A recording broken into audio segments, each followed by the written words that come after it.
The hum lingered long after the voice faded, weaving through the hallways like a pulse that belonged not to the building but to something inside it. Claire's chest tightened with every rise and fall of the sound. She wanted to tell Jonah they should leave, that there was no amount of views or ad revenue worth standing in this place another second. But when she opened her mouth, no words came. Jonah broke the silence first, trying too hard to sound amused. Okay. That was either an old intercom glitching to life, or, he trailed off, waiting for someone to fill the blank. No one did. He forced a laugh. Well, either way, it's gold. We'll boost the audio in post, maybe add subtitles, make it creepier. People will eat it up. Sarah shook her head, hugging her recorder to her chest like it could protect her. That wasn't, Jonah, that wasn't an echo or a glitch. That was someone speaking. You heard it. We're not alone in here, Liam muttered, his camera trembling in his hands. Claire pressed her fingers against her temples. The voice had cracked open something deep in her memory, something she didn't want to remember but couldn't ignore. Her grandmother, years ago, sitting in the dim light of the living room, staring at the blank TV screen long after the broadcast had ended. Humming softly to herself. That same static rhythm. Test number 27, Claire whispered. Sarah's eyes snapped to her. You understood what it said? Claire nodded slowly, though her voice shook. It was a doctor's voice. Dr. Harrow. He was running experiments here. He called them resonance trials. Liam frowned. Resonance? Like sound? Claire hesitated, then said, like, tuning the human brain the way you'd tune an instrument. At least, that's how he described it in his notes. Jonah's interest sparked again. He leaned in close. Wait, you know about this place already? Claire, why didn't you say anything? She swallowed hard. She couldn't tell them about the letter. About the line that said she will be the last. Not yet. I did some research. That's all. Jonah grinned, and for a moment the tension cracked. Well, look at that. We've got ourselves a resident historian. Perfect. You can narrate when we find more creepy doctor crap. But the humor didn't land. The hum surged again, rattling through the rusted pipes along the ceiling. Somewhere upstairs, a door slammed. Sarah flinched violently. Please tell me that was the wind. They all stared at the ceiling. Jonah clapped his hands, louder than necessary. All right. Here's the plan. We split up. We cover more ground, get more footage, and if there's squatters or whoever making noise, we catch them on camera. No, Sarah said sharply. We stay together. Liam nodded. She's right. This isn't like the abandoned factory we filmed in Pittsburgh. This place feels alive. But Jonah was already walking toward the staircase, camera phone in hand, recording himself.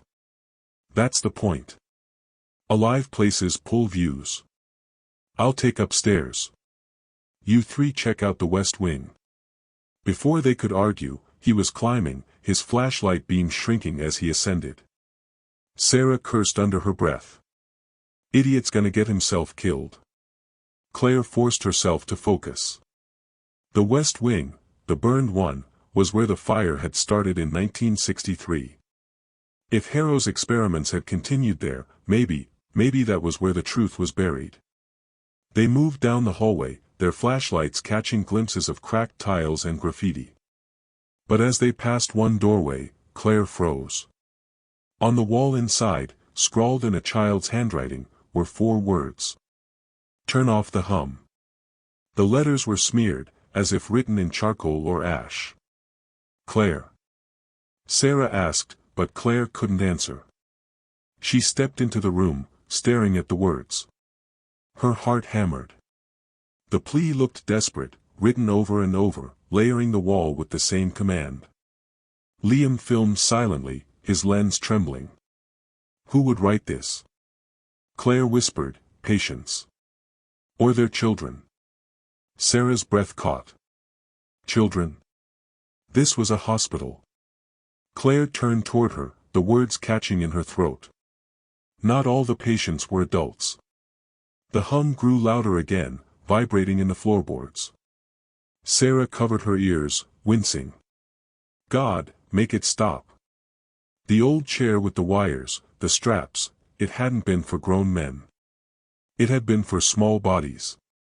Claire's stomach turned, bile rising in her throat. Harrow hadn't been treating anyone. He'd been experimenting. Guys, Liam whispered, pointing down the hallway. His flashlight beam caught movement, shadows shifting where no one stood. The three of them froze.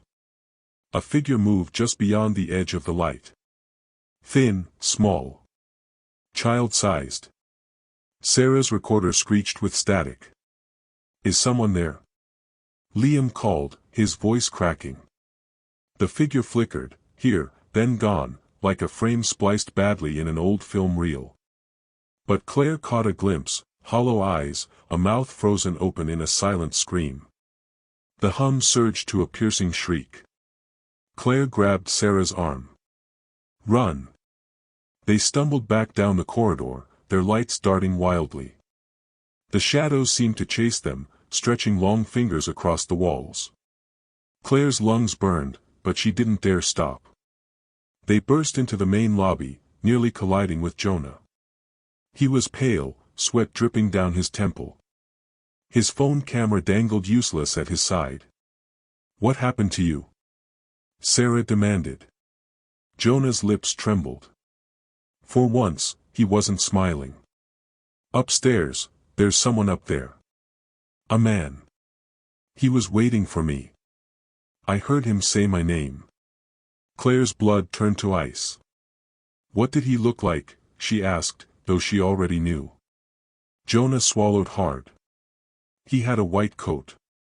And he looked straight at me. Like he'd been expecting me. Claire's legs nearly gave out.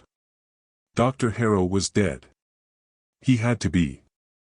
But Jonah's voice was too steady when he whispered the next words. He told me, we were late for the next test. The words clung to the air like smoke, we were late for the next test. For a long moment, no one moved. The silence after Jonah's whisper was heavier than the hum had ever been, pressing down on them until even breathing felt like betrayal. Claire forced herself to speak, though her voice sounded far away. That's impossible. Harrow has been dead for 60 years. Jonah shook his head, his pupils blown wide. I don't care. He was there. He knew my name. He broke off, his throat working. He wanted me to follow him. Sarah backed away, clutching her recorder so tightly her knuckles blanched. This is wrong. All of this is wrong. We need to get out. Right now. But when they turned toward the doors, the way out had changed. The grand double doors they had entered through were shut, sealed by a rusted chain that hadn't been there before. Across the wood, burned into the panels, were 3 words. Next subject, Claire. Her legs nearly buckled. She stumbled back, her heart pounding in her ears. Claire, Sarah whispered, eyes wide with horror.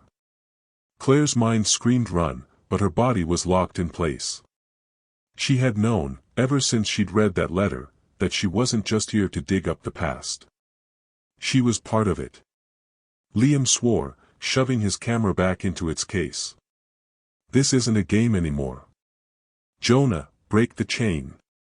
Jonah shook his head slowly, as though in a trance. He said it's not locked. He said it's only closed until the test is complete. Claire grabbed his shoulders, shaking him. Listen to me. That wasn't real. It was in your head. You have to fight it. But Jonah only blinked, his expression eerily calm. Why fight it? This is what we came for. The hum began again, vibrating through the walls, stronger than before. The chandelier fragments on the floor rattled, chiming like broken bells. From deep in the hospital came the sound of wheels, gurneys, squealing slowly across the floor. Sarah's voice cracked. "Someone's coming." The sound grew louder. Closer. A steady rhythm of metal against tile. Claire forced herself to breathe. "We need to move. West Wing. Now." "No," Jonah stepped in front of her, his eyes distant. "He said you have to go alone." Claire froze. "What?" Jonah's smile returned, too wide, too sharp. "He told me the others aren't necessary. Just you. You're the variable." Liam cursed under his breath. "Jonah, stop. You're scaring the shit out of us." But Jonah wasn't listening. He backed toward the staircase, his hands raised like a preacher before his congregation. "I saw him. He's waiting. He said if we complete the test, the noise will end. Don't you want it to end?" The hum spiked, a deafening screech that sent them all to their knees. Claire pressed her hands to her ears, but the sound wasn't just around her, it was inside her skull, vibrating her teeth, her bones. And then it cut off. The silence was worse. From the shadows of the West Wing, a shape emerged. A gurney rolled forward on its own, straps dangling from its sides. Upon it lay a body, covered by a stained sheet. The wheels squealed as it stopped in the center of the lobby. The sheet shifted. Sarah screamed, stumbling back. Liam raised his camera despite his trembling hands, capturing the shape as it rose beneath the fabric. Claire stared, unable to look away. The sheet slid down slowly, revealing a face, her face. A perfect copy, pale and bloodless, eyes wide open but empty. Its lips moved soundlessly at first, then whispered, "Subject 27. Increase frequency." Claire staggered back, bile burning her throat. "No. No, this isn't real." The doppelganger sat up fully, its gaze locking onto hers. "You were chosen. You always were." Jonah dropped to his knees, tears streaking his face. "Do you see? Do you finally see? He never left. None of them did." The hum returned, low and steady. Claire felt it thrum in her chest like a second heartbeat. The figure on the gurney swung its legs over the side, standing shakily. Its movements were jerky, like film frames skipping. It stepped toward her. Liam grabbed Claire's arm, pulling her back. "We're leaving. Now." But when he turned toward the doors again, the chains writhed like snakes, tightening until the wood cracked. The only open path was the West Wing. Claire's double tilted its head, smiling with lips that weren't quite hers. "Come see where it started." Sarah was sobbing openly now, shaking her head. "We can't go in there. We can't." But the hum grew sharper, pushing them like invisible hands. The shadows stretched toward the West Wing, beckoning. Claire wiped her eyes, her body trembling. She knew they didn't have a choice. "We go," she said, her voice breaking. "If we don't, this place will never let us leave." Liam swallowed hard, clutching his camera. "Then God help us all." Together, they stepped into the burned corridor, the hum swallowing them whole. Behind them, Jonah laughed softly, his voice merging with the static. "At last. The trial begins." The road to Ashwood was narrower than Claire remembered. When she was a child, her grandmother used to point to the dark tree-line that crowned the distant hill and say, "That's where the screams lived." Back then, Claire thought it was only a story meant to keep kids from wandering too far into the woods. But now, decades later, the hill loomed before her in the fading light, and the rusted gates of Ashwood Psychiatric Hospital yawned open like a mouth that had waited far too long. The van rattled as it climbed the gravel path. Inside, the small crew of documentarians buzzed with energy. Liam, the cameraman, kept adjusting his rig, muttering about the perfect lighting. Sarah, the sound tech, laughed nervously every time the van jolted over a bump, as though filling the silence might keep her nerves in check. And then there was Jonah, the producer, confident, broad-shouldered, and endlessly convinced that Ashwood would be the project to finally get their channel noticed. Claire sat by the window, watching the hospital grow larger as they approached. The building was massive, sprawling stone wings stretching outward from a central tower. Though most of the windows were broken or blackened, some remained intact, catching the last glow of sunset and reflecting it like eyes. "This place is perfect," Jonah said, leaning forward from the back seat. His grin was too wide. "We're talking hundreds of patients, decades of rumors, and an entire wing that burned down in '63. It's exactly the kind of nightmare fuel people eat up." Claire forced a smile, though her stomach tightened. She wasn't just here for the clicks or the views. Her grandmother had died 2 months ago, leaving behind an old box of keepsakes. At the bottom of that box had been a letter, yellowed and brittle, written in a careful, slanted hand. The signature had chilled Claire to her core, Dr. Edwin Harrow, Ashwood Psychiatric. Her grandmother had never spoken of Ashwood. But the letter spoke of trials, of necessary suffering, and most unsettling of all, it ended with a single sentence: "She will be the last." Claire didn't know what it meant, but the words had carved themselves into her. Tonight, as Jonah and the crew searched for footage, she was searching for something else. Answers. The van groaned to a stop in front of the entrance. The gates behind them creaked shut, though no one had touched them. Sarah flinched at the sound. "That wasn't the wind," she whispered. Jonah ignored her and jumped out, clapping his hands. "All right, team, let's set up. Golden hour's fading fast, and this place isn't going to film itself." They hauled their gear up the cracked steps, pushing through double doors that sagged on their hinges. The air inside was stale, thick with mold and the faint metallic tang of rust, or was it blood? Claire coughed into her sleeve, her flashlight beam cutting through the darkness. The lobby had once been grand. A chandelier lay shattered across the floor, its crystals scattered like bones. Peeling wallpaper revealed layers of older paint, each shade darker than the last. "Get this," Liam muttered, raising his camera. The red recording light blinked as he panned across the room. Decay porn at its finest. Sarah shivered. "Don't call it that." But Jonah was already narrating, his voice rich and dramatic. Ashwood Psychiatric Hospital opened in 1911.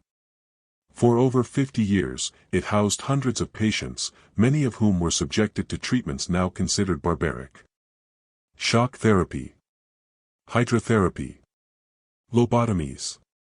And then, in 1963, a fire consumed the East Wing, killing 37 patients and 3 staff members.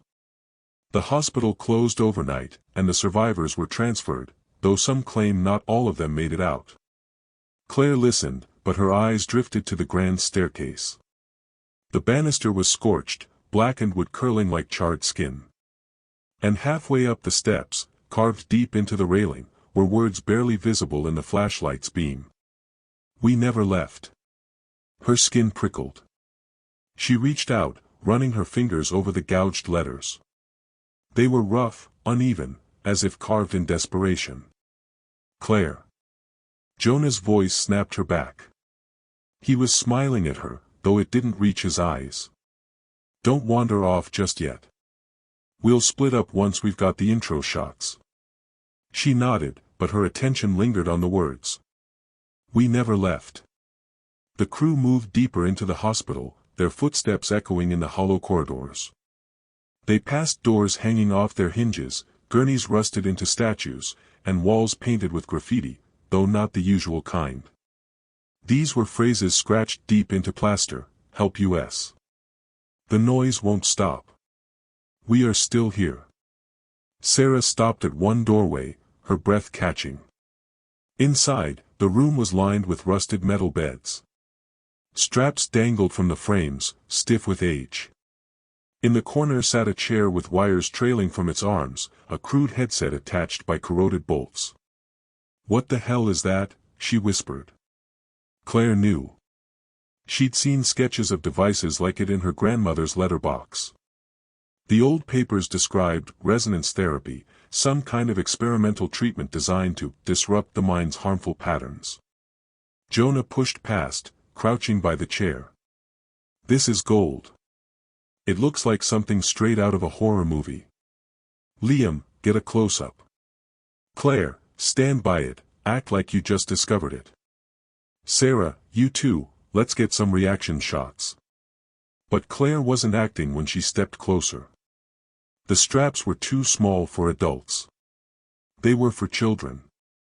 Her breath hitched. Guys, Sarah said softly. Do you hear that? They froze. At first, there was only silence. Then, faintly, from somewhere deep in the hospital, came a sound like static. A low, crackling hum, pulsing in uneven bursts. Liam lowered his camera. Is that electricity? This place hasn't had power in 60 years, Claire whispered. The hum grew louder, reverberating through the floor. Sarah's microphone picked it up, the level spiking on her screen. And then, clear as day, another sound threaded through the static. A voice. It was faint, warped, but undeniably human. It said, Test number 27. Subject unresponsive. Increase frequency. Claire's blood ran cold. The voice was coming from nowhere and everywhere at once. The walls seemed to breathe with it, the wires on the chair twitching faintly as though remembering. Jonah's grin faltered for the first time. Okay, that was, actually creepy. Claire couldn't move. Because she recognized the voice. She had heard it in the crackle of old recordings, in the lines of that letter. It was the voice of Dr. Edwin Harrow.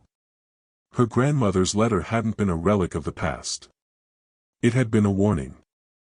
The west wing smelled of smoke and rust, a corridor half-collapsed from the fire that had gutted Harrow's asylum decades ago. The walls were charred black, beams bowed inward like ribs in a half-burned carcass. Every step crunched glass and ash. The hum grew louder here, more concentrated, as though the walls themselves were alive, vibrating with memory. Claire could feel it pulsing through her veins, tugging at something inside her chest. Sarah pressed a sleeve to her mouth, choking on the air. This isn't safe. The whole place could come down on us. Liam kept his camera steady, though sweat beaded on his forehead. It's been standing for 60 years. Why now? He paused, listening. Do you hear that? Claire strained her ears. Beyond the hum came faint voices.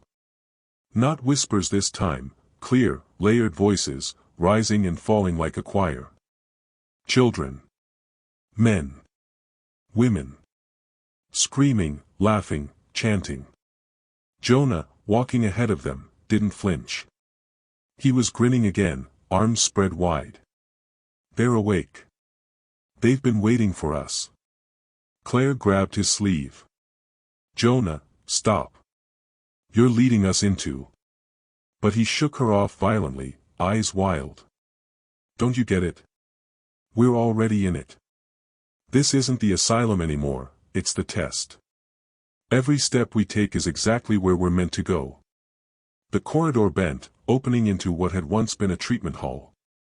Rusted bed frames lay scattered like skeletons. Leather restraints dangled from metal posts. The air was heavy with the metallic tang of old blood. At the center of the room stood another gurney, pristine and gleaming despite the ruin around it. Beside it, a figure in a white coat adjusted invisible instruments. His back was to them. Claire's breath hitched. She knew who it was before he turned. Dr. Harrow. He looked untouched by time, his silver hair neatly combed, his coat immaculate. When he faced them, his eyes locked on Claire's instantly, bright and unblinking. Subject 27, he said calmly, as though continuing a conversation from moments ago. At last. Sarah whimpered, clutching at Claire's arm. He's dead. He's been dead for decades. Harrow tilted his head, smiling faintly. Death is irrelevant in controlled conditions. Claire forced words past her dry throat. What do you want from me? Harrow gestured to the gurney. Completion. The test was never finished. The noise must be calibrated. Your frequency, your resonance, is the key. Liam stepped forward, shaking. She's not your experiment. None of us are. This is over. Harrow's eyes flicked to him, cold and amused. Over? Oh, no. You misunderstand. You are all variables. But she, his gaze returned to Claire. She is the constant. The hum deepened, pressing on her skull until her vision blurred. Harrow's words slid inside her head like knives. Lie down, subject 27, he said. And we will begin. Claire shook her head violently. No. I'm not part of this. I'm not your. The pristine gurney screeched forward across the floor without being touched, stopping inches from her knees. The restraint snapped open, waiting. Sarah screamed. Liam tried to drag Claire back, but Jonah stepped between them, blocking the way. His face was serene, almost worshipful. Don't fight it, Jonah whispered. This is bigger than us. Bigger than anything. If she resists, none of us leave. Claire's heart hammered in her chest. She wanted to run, to claw her way through the walls if she had to. But the hum was inside her now, resonating with her bones, sinking with her heartbeat. A part of her was terrified, and another part, a darker part, wanted to know. Claire, Liam's voice shook. Whatever this is, you don't have to do it. But Harrow's eyes were merciless, glowing faintly in the dim. She already has. From the moment she entered my hospital, she agreed. She came seeking truth, and truth has a price. The lights flickered violently. The shadows writhed. The voices of the choir rose, chanting her name in 1,000 broken tones. Claire's knees buckled. She stumbled toward the gurney, unable to stop herself. No. Sarah lunged to pull her back, but Jonah caught Sarah by the throat, slamming her against the wall with shocking force. Liam screamed, rushing to help, but the rusted bed frames shifted on their own, crashing down to block his path. Harrow opened his arms, welcoming her. Yes, come, subject 27. Let us finish what we began. Claire's fingers brushed the cold metal of the gurney. The restraint snapped shut around her wrists, binding her tight. The hum crescendoed, deafening, rattling the room apart. Lights exploded, glass rained down, the chanting reached a fever pitch. As Harrow leaned over her, his face inches from hers, he whispered the final words before the darkness swallowed everything. The trial begins now. The restraints dug into Claire's wrists and ankles as if they had grown teeth. The gurney hummed beneath her like a living thing, vibrating in rhythm with the terrible frequency that had infected the air. Her chest rose and fell rapidly, lungs fighting to pull in air that smelled of rust and smoke. Dr. Harrow leaned over her, his eyes glinting with clinical delight. At last, the resonance chamber has found its constant. You should be honored, Claire. Few subjects endure long enough to reach calibration. The shadows pressed closer. The ruined hall seemed to fold in on itself, the walls warping, floor stretching. Liam was pinned behind a wall of bed frames, clawing at them until his hands bled. Sarah, gasping, struggled in Jonah's iron grip, her eyes wide with betrayal. Jonah, Claire rasped, straining against the straps. You don't have to do this. He's using you. Jonah's face was pale, sweat streaking down his temple, but his voice was eerily calm. I've seen what comes after.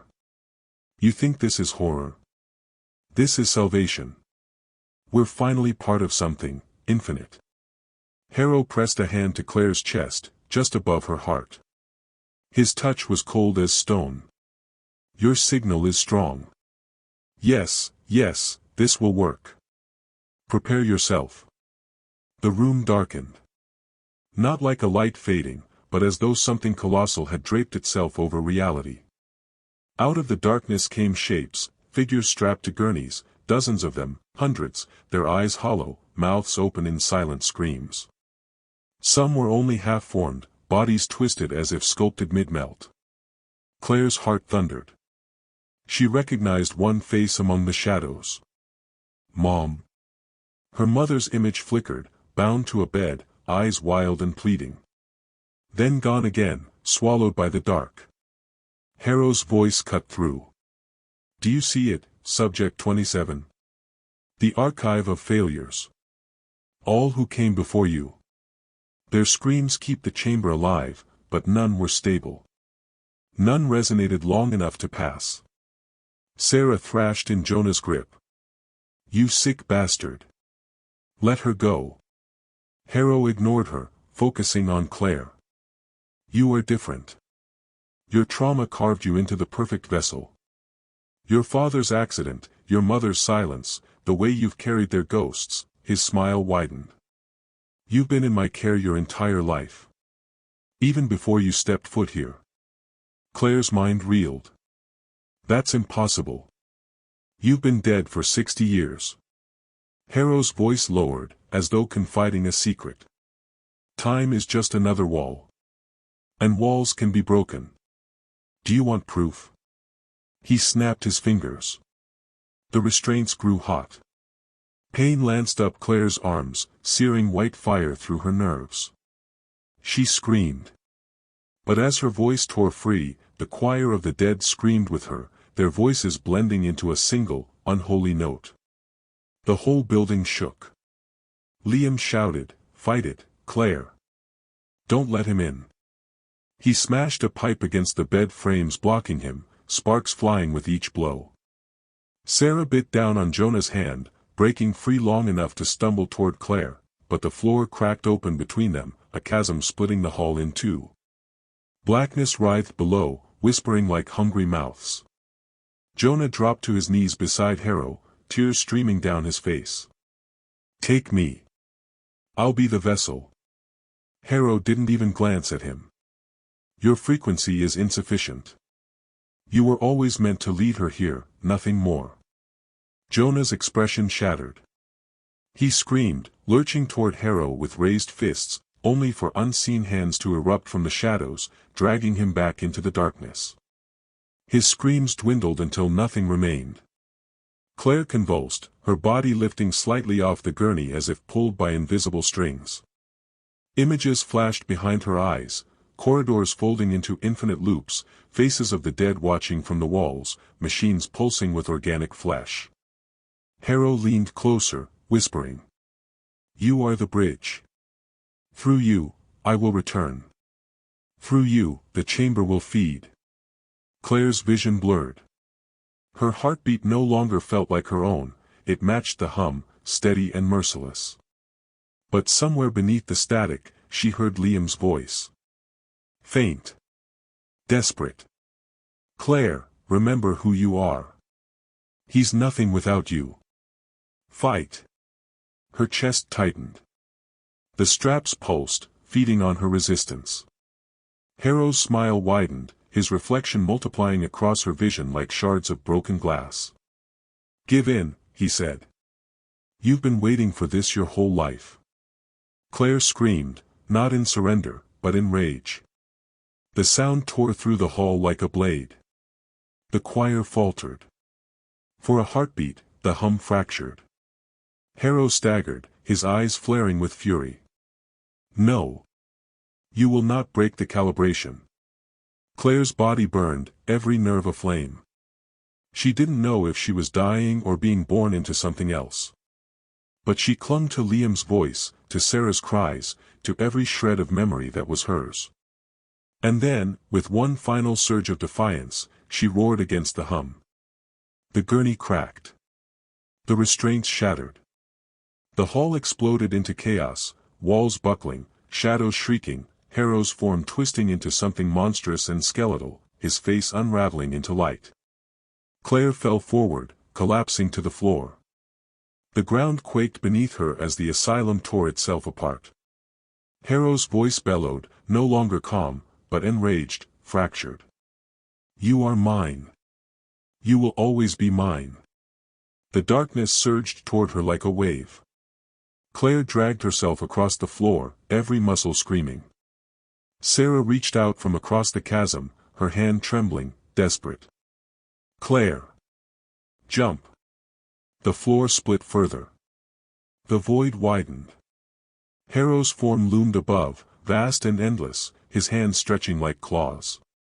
Claire gathered what little strength remained, pushed off the trembling floor, and leapt into the unknown. Claire's body soared through the air, every heartbeat an eternity. Below her, the abyss gaped open, filled with writhing shadows and the endless hum that had nearly devoured her soul. Harrow's claws swept upward, missing her by inches, as if the void itself dragged him back down. Her fingers brushed Sarah's. For a moment, it felt like she wouldn't make it. But Sarah screamed her name and lunged forward, catching Claire's wrist with a strength born of pure terror. The jolt nearly ripped Claire's shoulder from its socket, but she was pulled upward, scrambled across the crumbling floor, and collapsed in Sarah's arms. The asylum roared around them. Ceilings fell. Walls bled black smoke. Faces pressed from the plaster, screaming, clawing, then fading again. Liam finally broke free of the barricade, rushing to them, blood streaked across his face but alive. We need to move, he shouted, hauling them up. Behind them, Harrow was no longer a man. His body stretched and twisted, bones cracking, white coat unraveling into something like wings of static and shadow. His face split into 1,000 mouths, all chanting Claire's name. Subject 27. Return to me. The three of them staggered through the collapsing hallways, debris crashing around them. Corridors warped, spiraling in on themselves like a maze folding into infinity. Every path led back to the treatment hall.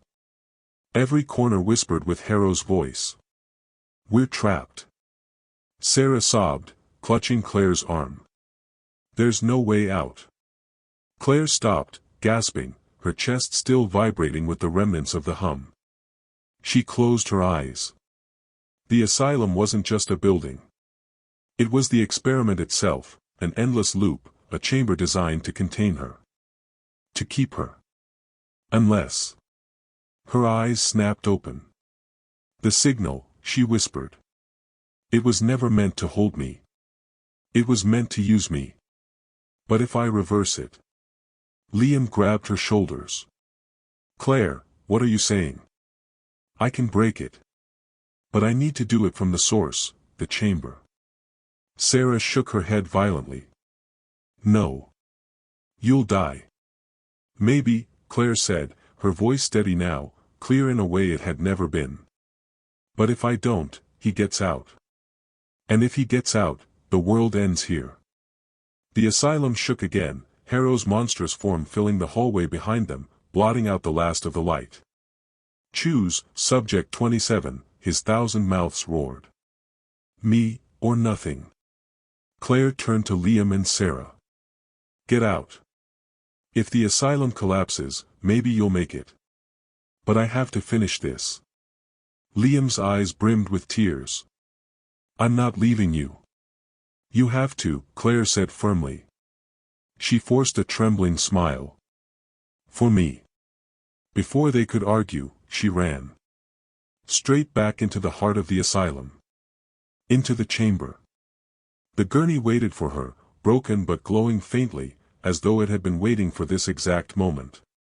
Claire climbed onto it willingly, laying herself down. The restraints snapped shut, but this time she didn't fight them. She focused. The hum rose, desperate, pulling at her mind. Harrow surged into the chamber, towering, screaming, clawing at her. You belong to me. Claire closed her eyes. She thought of her mother's face, flickering in the shadows. Of her father's laugh, long gone. Of Liam's voice, Sarah's touch. She thought of herself, not as a subject, not as a constant, but as Claire. Just Claire. And she screamed one last time. But not in fear. In defiance. The sound tore through the asylum. The hum inverted, folding in on itself. The walls buckled inward, collapsing like paper. The shadows shrieked, devoured by the implosion. Harrow's form shattered into shards of light and static, his scream echoing into silence. And then. Nothing. Claire opened her eyes. She was standing outside, beneath a gray dawn sky. The asylum was gone. No rubble. No ruins. Just an empty field, overgrown with wild grass. Sarah and Liam were beside her, their faces pale, eyes wide with disbelief. They were free. Sarah clutched her, sobbing. Liam wrapped his arms around them both, trembling. But Claire's gaze drifted to the horizon. The hum was gone. The shadows were gone. But deep inside, beneath her skin, she still felt a faint vibration. A resonance. As if Harrow wasn't destroyed. As if he was waiting. And in the silence of the morning, she heard it. Soft, barely audible. A whisper, curling in her ear. Subject 27, we are not finished. Claire's breath caught in her throat. She didn't tell Sarah or Liam. She just held them tighter. But she knew the truth. This was only the beginning.